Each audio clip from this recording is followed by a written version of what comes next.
అందరికీ నమస్కారం. అర్నాస్ కిచెన్కి స్వాగతం, సుస్వాగతం. ఈరోజు బీనీస్ ఆలుగడ్డ టమాటా కర్రీ ఎలా చేయాలో చూద్దాం. చాలా రుచిగా ఉంటుంది. స్టవ్ మీద కడాయి పెట్టుకొని అందులో తగినంత ఆయిల్ వేసుకొని 2 స్పూన్లు ఆయిల్ వేసుకొని అది వేడయ్యాక కొంచెం జీలకర్ర, ఆవాలు, ఉల్లిపాయలు వేసుకొని బాగా కలుపుకోవాలి. తర్వాత ఉల్లిపాయలు వేగడానికి కొంచెం సాల్ట్ వేసుకొని ఒక స్పూన్ సాల్ట్ వేసుకొని బాగా రోస్ట్ చేసుకోవాలి. ఈ బీనీస్ ఆలుగడ్డ కర్రీ చపాతీలకు, రైస్లకు చాలా టేస్ట్గా ఉంటుంది. ఆనియన్ మూత పెట్టుకొని కాసేపు వేయించుకోవాలి. తర్వాత మళ్ళీ మూత తీసి కలుపుకొని అందులో మళ్ళీ మూత పెట్టి మళ్ళీ ఆనియన్ బ్రౌన్ కలర్ వచ్చే వరకు బాగా కలుపుకోవాలి. ఇది చాలా టేస్ట్గా ఉంటుంది. తర్వాత 1 స్పూన్ అల్లం వెల్లుల్లి పేస్ట్, 1 స్పూన్ పసుపు వేసుకొని బాగా కలుపుకోవాలి. అది ఆనియన్స్ మంచిగా అల్లం వెల్లుల్లి పేస్టు, పసుపు బాగా కలుపుకునేలా మంచిగా కలుపుకొని మళ్ళీ మూత పెట్టి ఒక 5 నిమిషాలు మూత పెట్టుకొని తర్వాత మళ్ళీ వేసుకొని బాగా కలుపుకోవాలి. మళ్ళీ తర్వాత కొంచెం కడుక్కున్న బీనీస్ వేసుకొని బాగా కలుపుకోవాలి. మళ్ళీ అవి బాగా వేగాలి. అలా కొంచెం పొడుగు ఉండాలి. మరి చిన్నగా కట్ చేయొద్దు. మనం గోకరకాయ కట్ చేసినట్టే కట్ చేసుకోవాలి. బాగా కలుపుకొని ఆనియన్, అల్లం వెల్లుల్లి పేస్టు, పసుపు, ఉప్పు మంచిగా బీనీస్కి మంచిగా పట్టుకునేటట్టు మంచిగా కలుపుకోవాలి.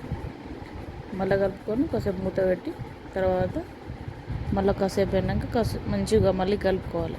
అది సిమ్లో పెట్టి బాగా వేయించాలన్నట్టు. బాగా వేగినాక తర్వాత మన ఆలుగడ్డలు పొట్టు తీయకుండా ఆలుగడ్డ వేసుకోవాలి. చాలా టేస్ట్ ఉంటుంది. ఇలా వేసి చూడండి, మరి చాలా టేస్ట్గా ఉంటుంది. ఇది ఊర్లలో బాగా ఫేమస్ అండి.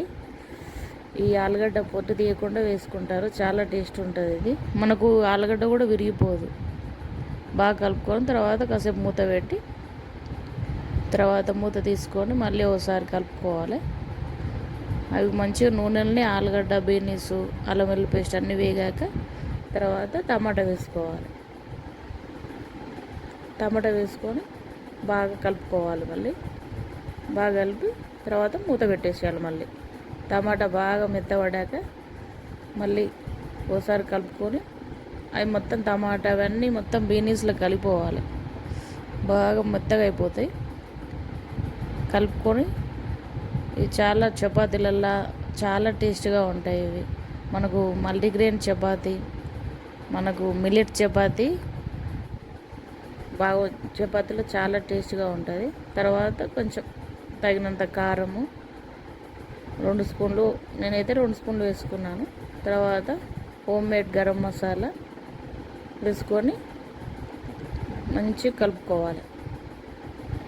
ఆనియన్ మొత్తం బీనీస్, ఆలుగడ్డ మొత్తం కర్రీకి పట్టేటట్టు మంచిగా కలుపుకోవాలి. అట్లా పెద్దగా ఉంటే మనకు కర్రీలో మనము చపాతీల్లో తినేటప్పుడు, అన్నంలో తినేటప్పుడు మంచిగా చూడడానికి బాగా లుక్గా ఉంటాయి. తినడానికి కూడా బాగా మంచిగా ఎంత బాగుంది అనిపిస్తుంది. ఒకసారి ట్రై చేసి చూడండి, చాలా బాగుంటుంది. బీనీస్ ఆలుగడ్డ టమాటా కర్రీ.